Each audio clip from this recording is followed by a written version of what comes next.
Well, greetings, everyone. Welcome to Hotline Ministry. Have you considered my servant Job? We're going to talk about that in just a few moments.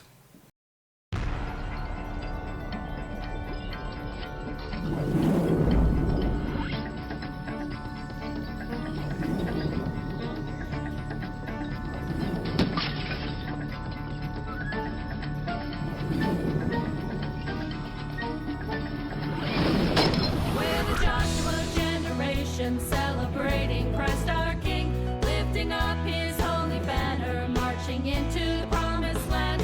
Chains of sin have now been broken. There is glory in this place, where the Joshua generation walking in his amazing grace, walking in his amazing grace.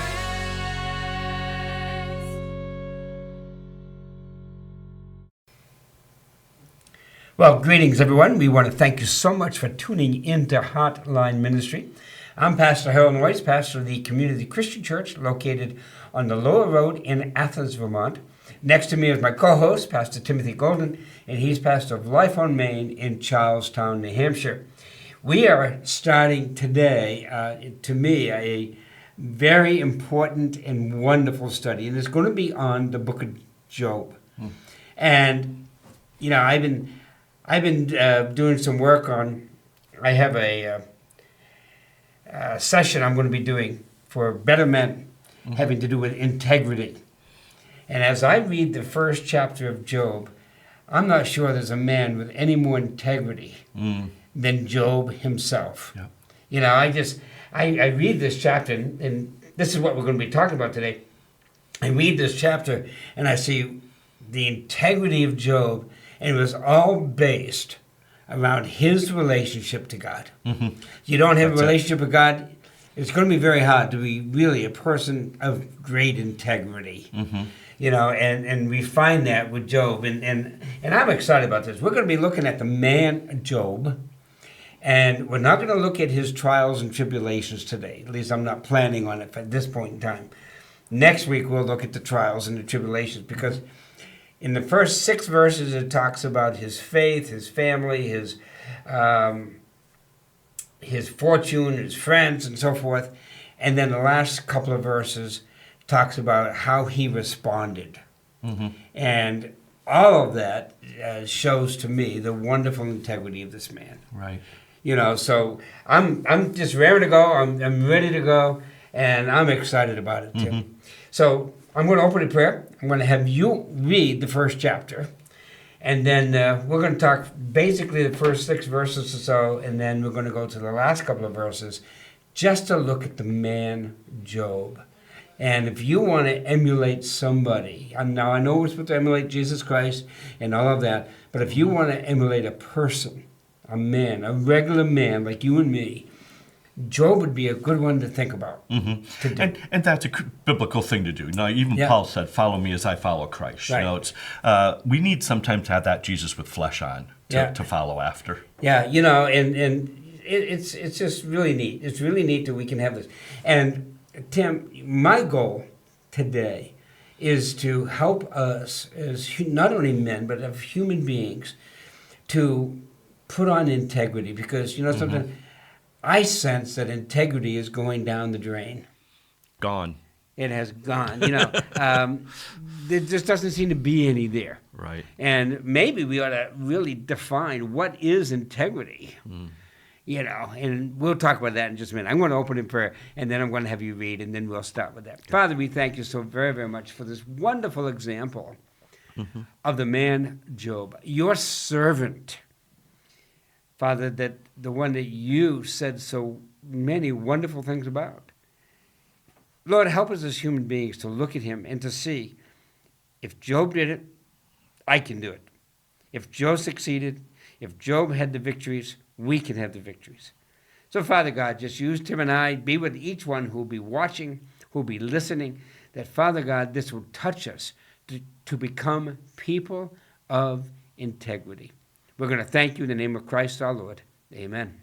Amen. So starting at verse 1, I'm reading out of the New King James today. There was a man in the land of Uz whose name was Job, and the man was blameless and upright, and one who feared God and shunned evil. And 7 sons and 3 daughters were born to him.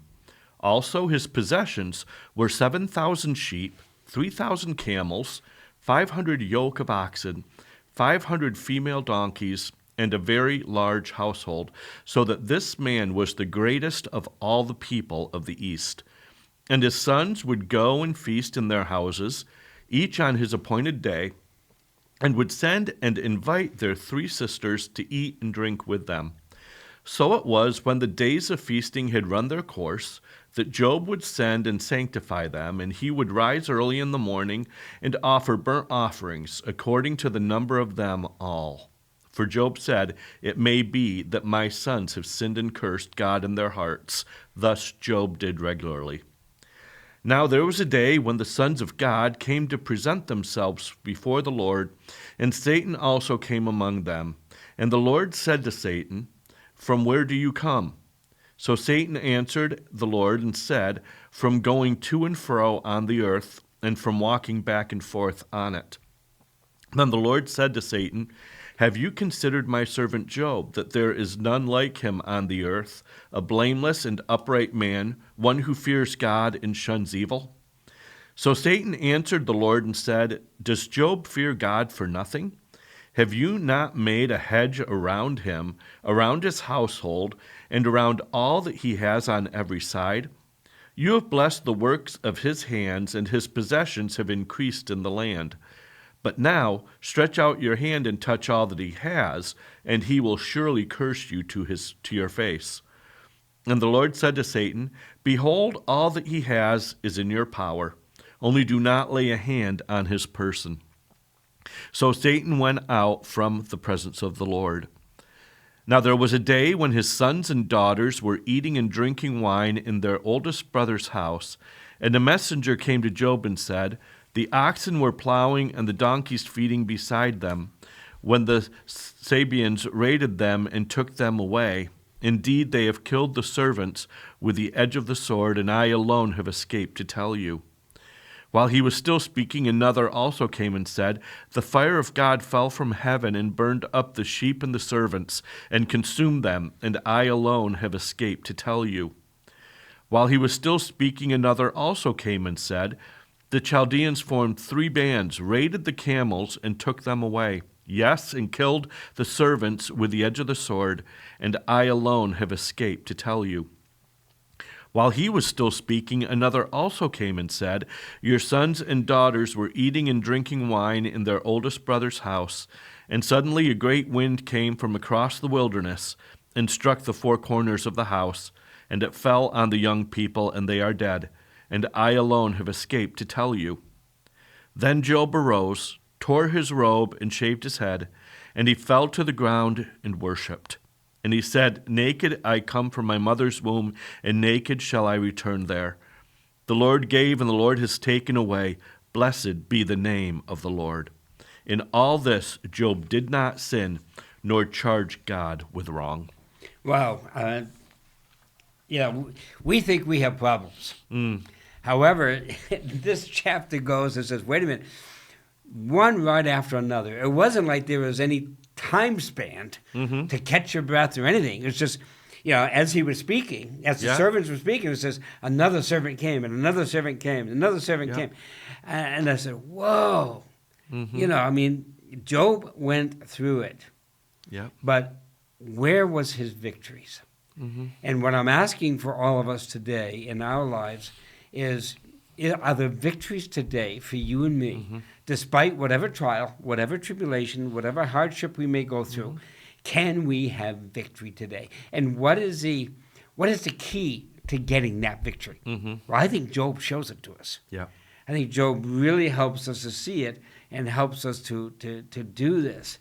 And that's where the integrity comes from. Matter of fact, definition of integrity, at least that I found, and maybe you can add to it, Tim, is integrity is to be perfect or blameless, upright, a person who has moral principles, and a person who lives by principle.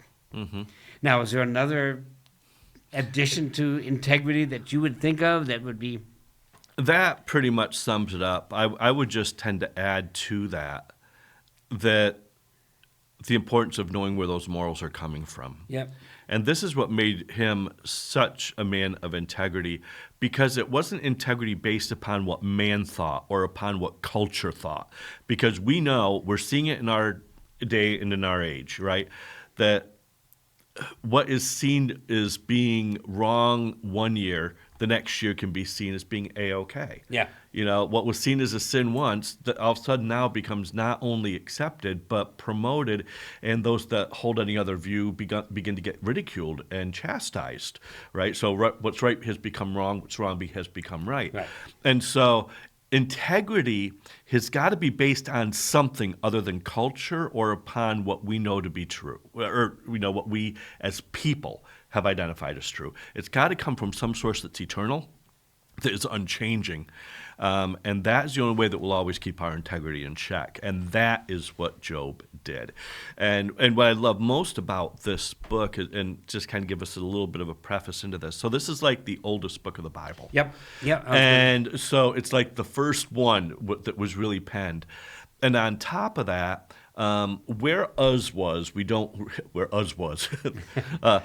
is not really known. But scholars and theologians and tradition has surmised that it was most likely around in the area of Edom, which was in like northern Arabia.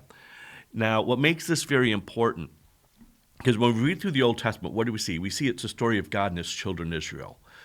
But the area where Job most likely lived was outside of Israel. So this carries with it not only the fact that it's the oldest book, the first one that God saw fit to see penned, but it involves someone that was outside the chosen people. But yet he was someone that loved God. And so what that is important for us today is the fact that if you are not a Jew, you are outside of Israel, yeah, right? Yeah. But through Christ, we have been given that ability to have that right relationship, the kind of relationship that Job had, where he was seen by God himself as being his servant. I was just wondering, as you were sharing, Tim, where would Job have heard, or how did Job come to knowing God in this personal way that he apparently knew him? Mm-hmm. Just by what we read here in chapter 1. Mm-hmm.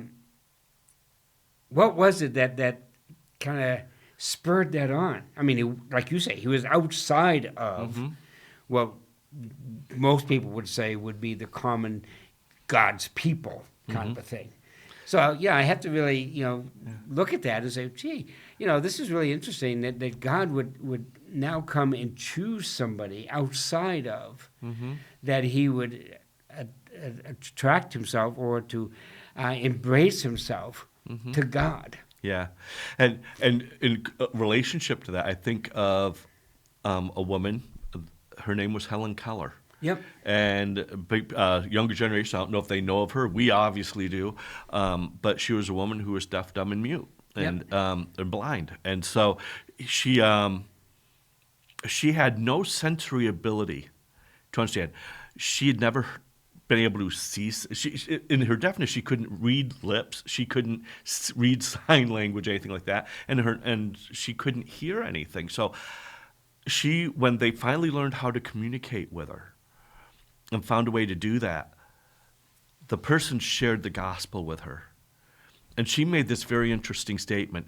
She's like, I've always known him. I just never knew his name. Yep. And so how did somebody that had no ability to gain from the five senses anything about God, but yet she knew him? Yeah, and this, to me, this just shows the wonderful power and the reality that Jesus Christ desires that none should perish. And that his desire is that all would come to a saving knowledge of Christ. Right. I've heard stories from missionaries, for example, who would go out into the bush country and they would start talking to the natives of that land about Jesus Christ. And they would say, oh, we already know him. We may not have known his name, but we already know him. Yeah. Well, today you're seeing a huge revival breaking out in Iran, where many, many Muslims are coming to a saving knowledge of Jesus Christ, not because of a missionary, But because in the privacy of their own home, many, when they've been sleeping, they have had the revelation of Jesus Christ given to them, and they have fallen to their knees and repented. Nobody led them to Christ except God himself. God himself. And, and this has to be, in my view, at least, as I look at Job, where there would have been nothing there tangible that we could see or hear or think about, where God just kind of revealed himself to this man, and he knew him. He was intimate with him, and he knew him. Tim, I want to start off like in chapter 1 and just verse 1, and just look at Job's faith. What kind of a man was he? We know where he's from. We know his name. By the way, knowing his name means that he was a real human being. There are some who would like to say, oh, Job is just a fictitious character that God picked out of the air to illustrate a story. No. How do I know that? Because he used a real man with his name. And oftentimes, in the parables, for example, when God is giving a parable or giving an example, if he uses a person's name, Lazarus and the rich man, for example, you know that is an event that happened because he uses the name. That's right. And we have here that God is using this man's name. So he is a real, live human being, and all of this happened. Yep. This is just not a story. That's why oftentimes when I refer to things like this, Tim, I refer to it as, let's talk about the account of Job. Let's not talk about the story of Job, because the story of Job means that, well, maybe we added some to it, we embellished a little bit to make it a little more exciting. No, this is the reality of what Job has gone through in his life. Okay, so it's not just a story; it is real. Okay, now I want everybody to understand that this is real. So you have a man, Job. His name is Job. And that man was blameless and upright, and one who feared God and shunned evil. So what was his faith like? What is your faith like? If they were to write a book about you, or if they were to write a book about Harold, would they be able to say in verse 1 that a blameless man, an upright man, I fear God, and I shun, or I use the word hates, evil. So when he saw sin, and sin was present around him, how did he respond? He hated it. Yep. He wanted nothing to do with it. Where you had mentioned earlier at the beginning of this broadcast, where, we're starting to accept, and we are accepting things that last year was a sin. This year is okay. How come? What made the difference? Yeah, with God, sin is what? Sin is sin. Has God changed his mind? No. Hebrews tells us he is the same yesterday, today, and forever. He does not change. So his view of sin back in Job's day is the same as his view of sin in yours and my day. Yeah, this concept of fearing God carries, it's such a deep word, because it carries with it a concept of reverence, a concept of respect, and also the concept of fear. Yeah. The word does mean an aspect. I think I've mentioned here before, that my dad loved me. I loved my dad. But if he expected something of me when I was growing up and I didn't fulfill that thing, there was a healthy fear of Dad. I wasn't really necessarily quick to want to see him because I knew I had let him down. I had not met up to his standards that day. Not so much because of the punishment that might come, because he was not one. In fact, I don't think even back in the days when spankings were pretty normal, he never. I think did. My mom, on the other hand, she made up for it. But, there's this concept that I think we've lost in our relationship with God. If we were to write this book today, if it was to be written, we wouldn't be able to use the word feared God. We might use the word loved God, that had relationship with God. but we often wouldn't use the word fear. And fear does not mean that he ran scared of God, but it had such a reverence, understanding his holiness as well as his unholiness, understanding what God's standards were and wanting to do everything in his life to rise up to those standards. Knowing he'd always miss the mark, because we read later that he was constantly making Right. offerings and sacrifices, right? But there's this aspect to want to rise up towards. He did not consider himself, even, and God said about him, right, that he's my servant. And I'm not saying that he didn't have friendship with God, but he understood his role to God was a servant, Yep. first and foremost. And anything else he was granted beyond that was icing on the cake, right? The servanthood was what was important. And I think we need to get back to some of that if we are going to be people of integrity, because it's only when you really understand that level of fear and reverence and respect of God and his standards that we will then want to live a life that is pleasing and a life that represents his. Yeah. You know, I had a professor in college, and it's amazing. I still remember this because that was, seems like 100 years ago, that his name was Dick Lewis. And he would, when he would be talking about something like this, he would use the definition, the awe of God. Yeah. You know, when you just kind of, you look and you say, oh, wow, I'm now in the presence of Almighty, sinless, perfect, all-powerful, sovereign God. And it just stand in awe. It's like you know, if you were going and visiting with a celebrity that you like very much, and you just say, wow. Well, think about that 1,000,000 times over, 1,000,000,000 times over with God. That's how I see fear. Yeah, and we see many examples of that in Scripture, you know. And don't get me wrong, I love the song, and I probably talk about this one too, but I Can Only Imagine. Yeah. That was written by Bart Millard a number of years back, you know, and the concept of, will I stand before him or will I fall? You know, will I have my hands raised or will I be just so overwhelmed? Will I dance? Yeah, and I often thought, I wonder how I respond. But you know what? As I've read through Scripture more and more and studied it more and more, I think I know how I'm going to respond. It's the same way everybody did. I think of Peter. Yeah. When it was just Jesus in the boat and no understanding of exactly who Jesus was, he was just doing whatever he was told, and he was just living life. But when he came to the realization of who was in the boat with him, it tells us he fell to his face. Yep. And he became aware of how unworthy he was to have Christ. He didn't tell Jesus, get out of my boat, you don't belong here. But he brought himself to that total place of humility, and by just throwing himself before Jesus and just saying, you know, and acknowledging that role.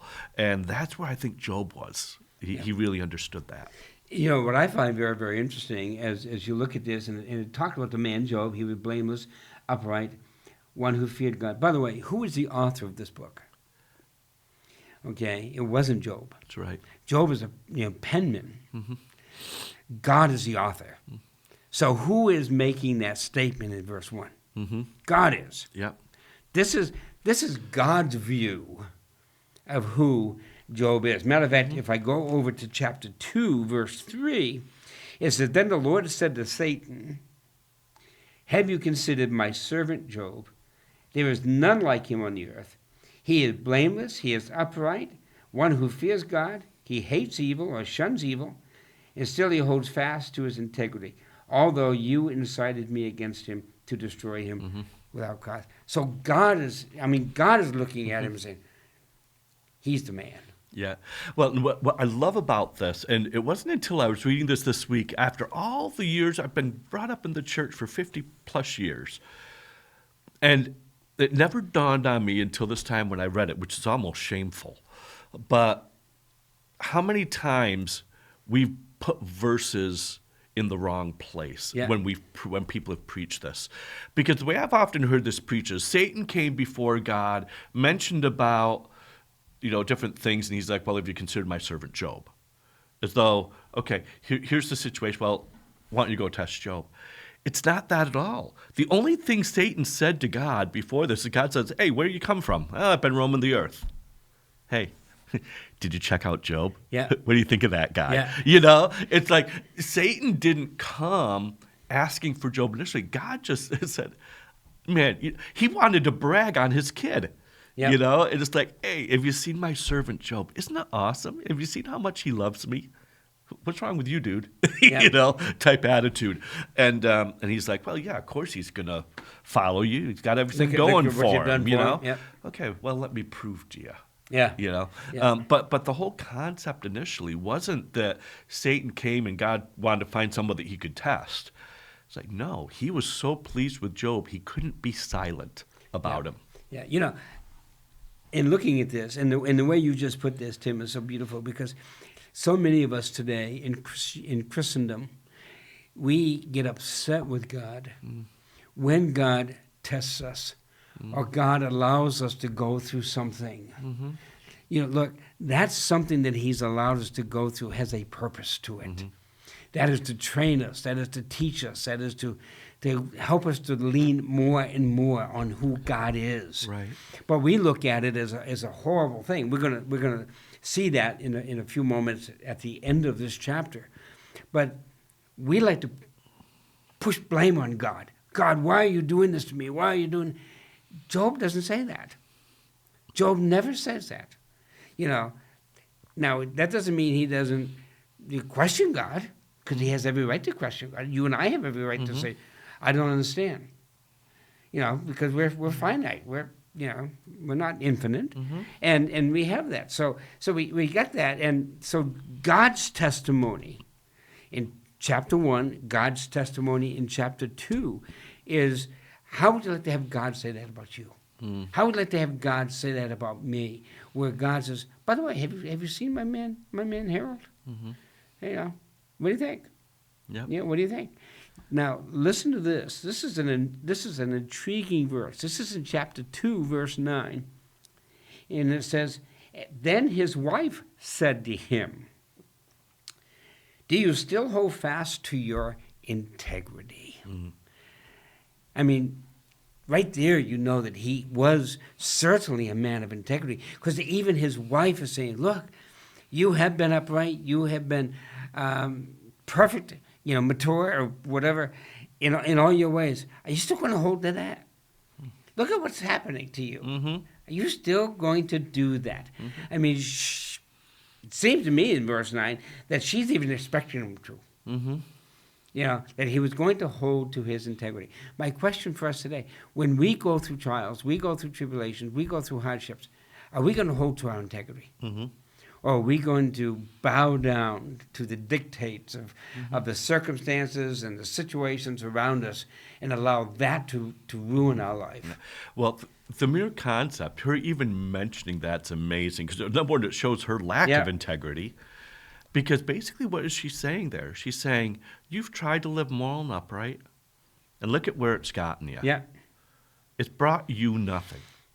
Well, if that's your definition of integrity, is I will do good because of what it will bring me, that's not very, if it's a word, integritus. Yeah. I'm making it a word now Yeah, if it's not. good for you. But, integrity means I'm not going to do something just because it's going to be good for me, just because it's somehow going to bring me some kind of blessing. What moved him to be a person of integrity was his fear and love of God. Right. End of story. Not what it could get him, not what it could gain him, not for what kind of prosperity might follow, contrary to what you want to hear on Christian television a lot of times, right? It was the fact that God simply is, and I will worship him no matter what, whether good comes, whether bad comes. And he said that right there in that one area, marking his integrity. Lord gives, Lord takes away, but what's his response? Blessed be the name of the Lord. Right. No matter what comes, it doesn't change the fact that his name deserves to be blessed. Right. Yeah. Yeah, I look at this and I have to wonder, for us, there's another concept. You talked about fearing God and loving God and standing in awe of God. But I think there's one more concept that we have lost, and that is to shun evil. To hate sin. Yeah, absolutely. And Paul talks to us about that. Even the great apostle Paul talks about how sinful sin is, how wicked it is. Yet today, sin is no longer a terrible thing. Sin's almost something that we embrace and not shun. Yeah, and even in Christian circles. Yeah. The number of Christians that you'll run into that will be like, well, I know it's a sin, but, if I do it, I can just go to God and he'll forgive me anyway. Yeah. It's almost like this easy believism or easy whatever, where, well, God's grace is sufficient, so I'm all set. Well, I think we're going to find things a little different. Anyway, that's just my own personal opinion. Where, Job's testimony is this. God's testimony of Job is this. He feared God and he shunned. He stayed away from, he backed away from, he ran from, if you will, evil. Yeah. And here's the thing. You can't do one without the other. Yep. You cannot genuinely fear God if you're not willing to shun evil. Right. Because to not shun evil is to actually not fear God. Right. Now we go down in verse 2, and it goes and it talks about his family. And I find it very interesting that what this man does, what Job does with his family. Now, he has a large family. All right, he's got 10 kids, seven sons and 3 daughters, and so he's got 10 kids. One of the things that I find very interesting is when the kids were all meeting together, they included the sisters. That was unheard of in those days. Yeah, women were left back in the corner someplace, but not in Job's day. He taught his sons to respect their sisters. And I really find that to be really, really interesting. So you have the size of his family here, and then and his sons would go and feast in their houses, each on the appointed day, and would send and invite their 3 sisters to eat and drink with them. So it was when the days of feast. So they get together regularly. What is happening in our world today? Yeah. Families are breaking up. Families are not getting together. I remember as a boy that we would used to go to family reunions, and we have a huge family reunion. We don't do that anymore. No. Why? My grandmother's passed away. My aunts have passed away, who were always the ones pushing this thing. And I could never really understand, how come they're pushing it? Well, maybe they're pushing it because, you know something? It is a biblical concept that we as family need to spend time together. And Job, I believe, pushed that with his kids or taught it to his children. You got to, and in the commentaries I was reading, it said these appointed days. Maybe these appointed days would be their birthdays. So they would have 10 celebrations a year. At least. At least for their birthdays. Yep. And who knows how many others that they would have. We don't see that today. Families are so far apart. No, and the way that I kind of read it also is, and I think that's definitely true. By also reading there, each was appointed day. So what I kind of saw in that when I was reading it is, okay, you know what? We think that, and Dad has really instilled in us so much about the importance of family. You know what? Every Sunday, let's get together for dinner.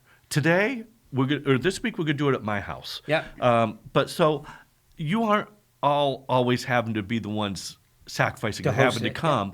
I'll do it this week. So, John, why don't you go ahead and do it next week? And Joe, how about you do it the week after? And so there was a sense of, in that, a mutual respect one for another, because they, for these appointed days, shifted from one home to another. No one of them elevating themselves as being somehow or another more privileged than the other. Yeah. So I just, when I saw that, I said, wow, we got to get back to these family gatherings where we learn to love each other again and respect each other and honor each other and want to be with each other. And apparently that's one of the things that Job, in his integrity, instilled in his kids. He did that. But there's something else he instilled in his kids that I thought were very, very interesting. So when his sons would go and they would do feasting on the appointed day, then verse 5, and when the days of feasting had run their course. So it wasn't really just a one-day affair. It could be a week-long affair. Yeah. And certainly back in that time and that area of the world, they knew how to party. I mean, they knew how to spend time together. So you have that. So when it had run its course, it could have been a day, it could have been 3 days, could have been a week, whatever the case. When it had run its course, Job had sent and sanctified them, and he would rise up early in the morning, offer burnt offerings according to the number of them all. So what did he do? He covered his kids with the offering to God.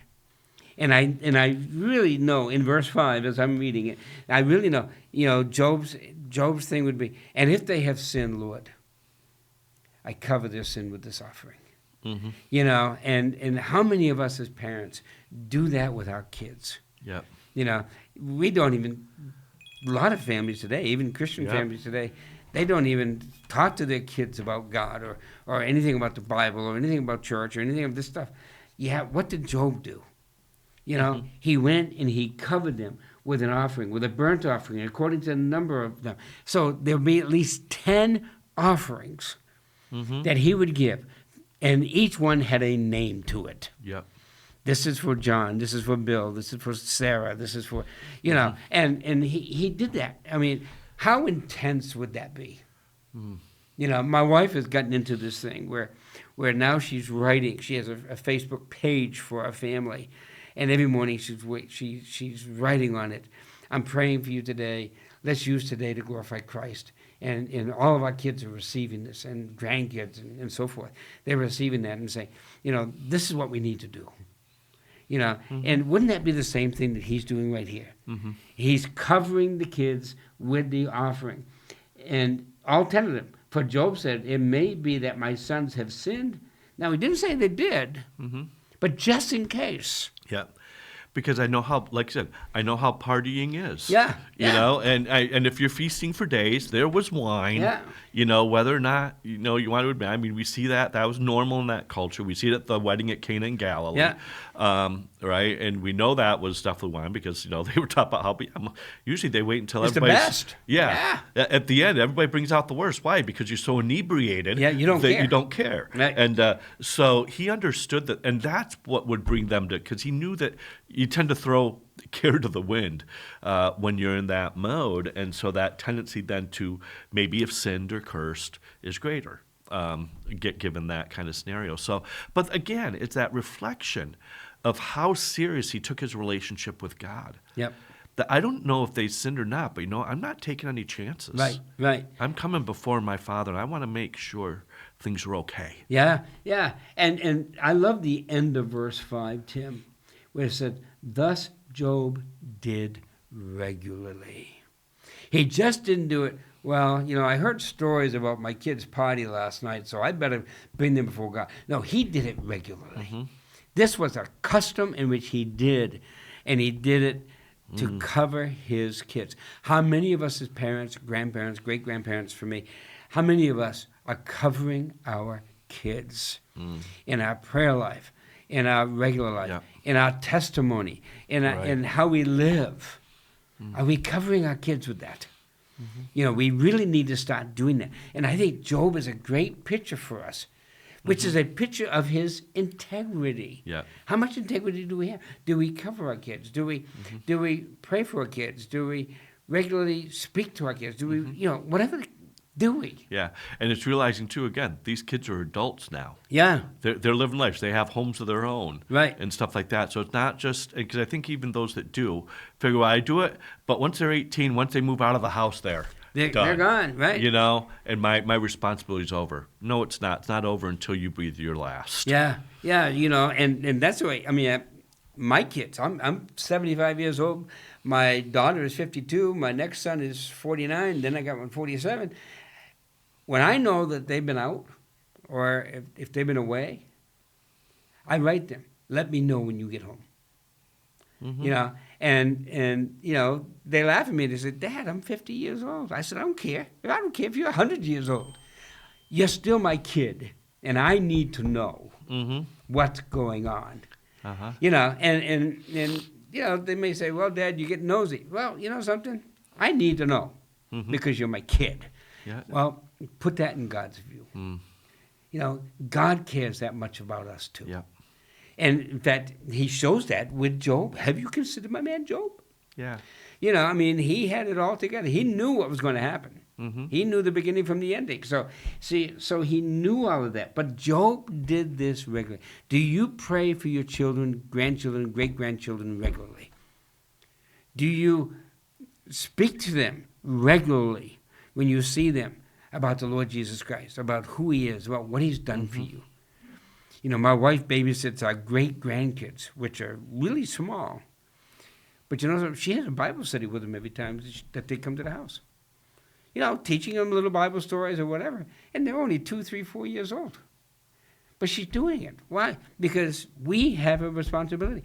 Job had a responsibility, and he did it regularly. Mm-hmm.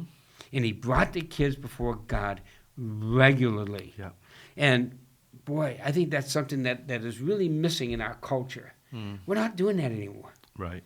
And to me, that is a terrible, terrible thing. So did it. Now, one thing I've already brought up, but I want to bring it up again, and they included the girls. Mm-hmm.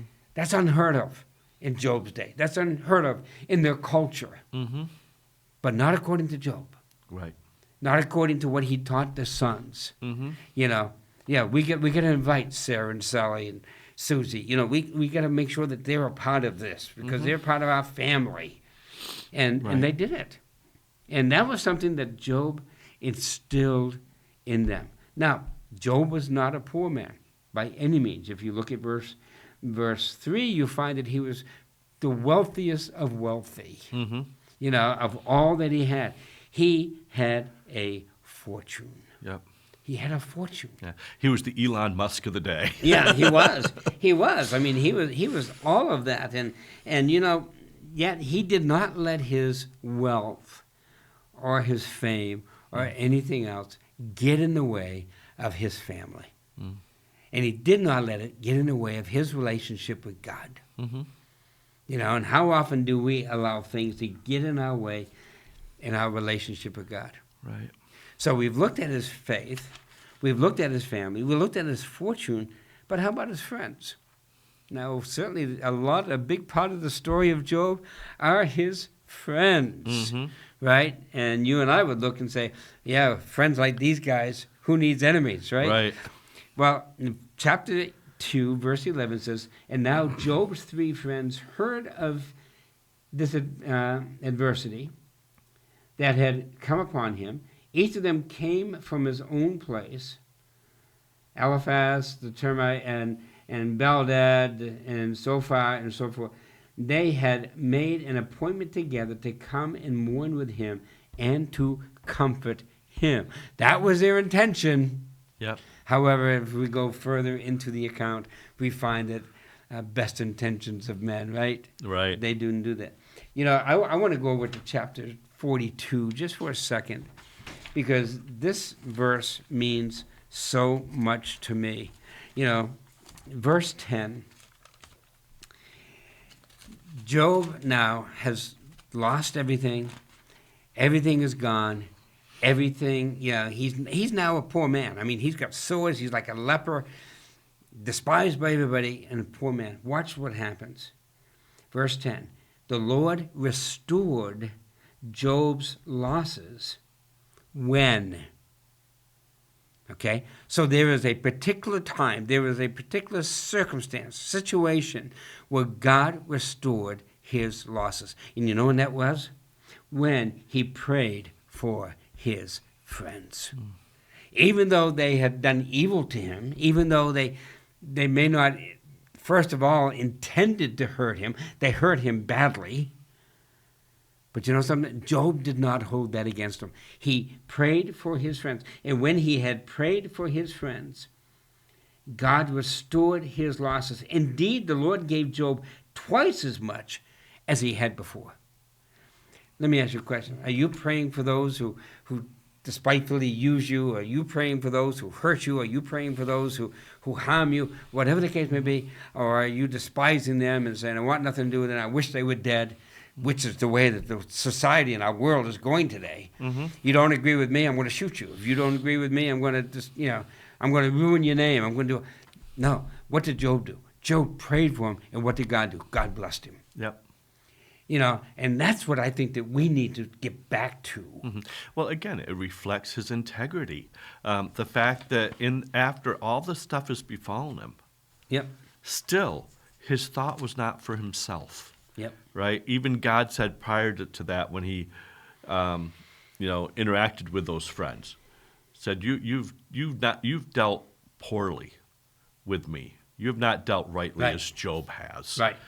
Even through all of this, and so his focus was still always on God. Again, as you said, not that he didn't question, not that he didn't have his concerns, but he never used those as some sort of God, you owe me type thing. Right. He was a very, very selfless man, always thinking of God, and even in that moment, it said thinking of his friends. His prayer wasn't for himself. Yeah. It was for God. Or I for really his believe friends. that verse, what he was praying for them is, Lord, help them. They don't have a clue. Mm-hmm. Really. Of all that they said to him, how many times did they mention God? Or how many times did they refer to God as being a friend, or referring to God as being someone who loves you and cares for you? No. And, so I really think he was praying for them. Lord, you got to touch them. Because they don't have a clue who you really are. Yeah. And how many times are we praying for our friends that way? Are we praying for our enemies that way? Mm. Lord, open their eyes that they may see glimpses of truth Right. Thou hast for me. Open their eyes that they would do that. I want to go down to verses 20 through 22 in the last few minutes of this broadcast, because I really find that of Job in his integrity, this is how he responded. Verse 20. Job And this arose. is of chapter 1. Chapter 1. Oh, yes, chapter 1, verse 20. Then Job arose, tore his robe, shaved his head, and he fell to the ground. And what did he do? Worship. He worshiped. He lost everything in just a matter of moments. Not over weeks, not over years, just in a matter of moments. He lost everything. And what did he do? He feared God, he shunned evil, and he worshiped. Wow, he was releasing his grief to God. That's what he was doing. How do I know that? Because look what he did. He tore his robe. We look at it and say, well, is that wrong? No, he was hurting. And do you think that God was looking down at him and said, son, you shouldn't be doing that? No. God says, look, you're a hurting man. I understand. He tore his robe. He shaved his head, but he fell down and he worshiped. Look at the end of verse 20, where it goes and it says that he fell to his ground. He responded to God's goodness. Isn't that amazing? He did. Even though he lost everything. How do I know that? Look what he says, verse 21. Naked I came from my mother's womb, and naked I'm going to return. How many of us are going to take anything with us? The only thing we're going to take with us is what we do here. Mm-hmm. And if we respond the way that Job responded, if we take on the integrity of a Job in response to our family, in response to our trials and tribulations, in response to all that besets us, then we'll be taking something wonderful to glory. Yeah. We won't be taking our bank accounts, won't be taking the cars, we'll be taking something so much more profitable or priceless before God. Yeah, and that's exactly the point of where he was at. It's like all these things, they mean nothing Mean to me. nothing to me. They are things that are going to fade away one Yep. time or another. But, the thing that really matters is the Lord, and it's his role in my life. And so I will worship no matter what's coming my way. And what allowed him to say that, I think that this is crucial for us to understand. If we do not spend time worshiping God and spend time drawing close to him and being in great relationship with him in the good times, you will not do it in the bad times. Right. It's because he lived in that place. It's because of his time with God. No matter what the season was in his life, it was during those times of all of his wealth. We know that it was from his encounter with God's encounter with Satan, that a lot of the blessings that came were a result of the fact that he chose to serve God. And so the fact that he was living rightly and living in constant relationship with God is the source of where all those blessings were. And he continued to remain there. And that's the difference. Yeah. Lots of times, like with Israel, what you see happen throughout the rest of the Old Testament is when prosperity came, what did they do? They lost sight of God. They lost sight of who God is. But what he did is he stayed true. And because he stayed true, when the difficulties came upon him and befell him, he knew the character of his God. Yeah. And he knew his God still loved and cared for him, no matter what circumstances looked like. That's why he was able to worship in that time and not get caught up in the woe is me. You know, I look at this too, and Job was saying, look, you know something? When I came into this world, I had nothing, but God gave it to me. Yep. It's all because of him. Job was not saying, oh, because I was a good with finances, oh, because I was a good farmer, oh, because I was... No, God gave this to me. And one last point, and then we got to get going, is at the end of verse 22. In all this, Job did not sin and charge God with wrong. You know something? He did not say, blame God for all that happened. How many people today blame God when something befalls them? You know, it's all God's fault. It's all this. No, he would not do it. He remained guiltless before God. Yeah. That is the man Job. Yeah. Oh, man, I wish I could be like Job. Yeah. I wish I could. And he wasn't in that encounter between God and Satan, but in that you see what happened in the heavenly realm, because what we heard mentioned there is when Satan brought up the issue to God, he said, now, God, you stretch out your hand and touch all that he has, and he'll surely curse you. You touch him. Yeah. But what the Lord said to him, said, behold, all he has is in your power. Yep. I'm not going to do it. If this is going to happen, you're the one doing it. I'm not going to be the one that does this. So that's why he could be charged with no wrong. Yep. I'm Pastor Harold Noyes, pastor of the Community Christian Church located on the Lower Road in Athens, Vermont. And if you're in the area, we'd love to have you stop by and say hi to us. We have morning worship at 9:30. We have evening worship at 6 on Sundays. We have Bible studies all during the week. Just drop us a line. And if you're in the Charlestown, New Hampshire area, come on down to Life on Main. Check us out. We're at the Senior Center at 223 Old Springfield Road. Sunday mornings, coffee hour, 10 o'clock, morning worship at 11. Love to have you come be a part of that. Call our office if you want to get hooked up with any of our small groups. Thank you so much.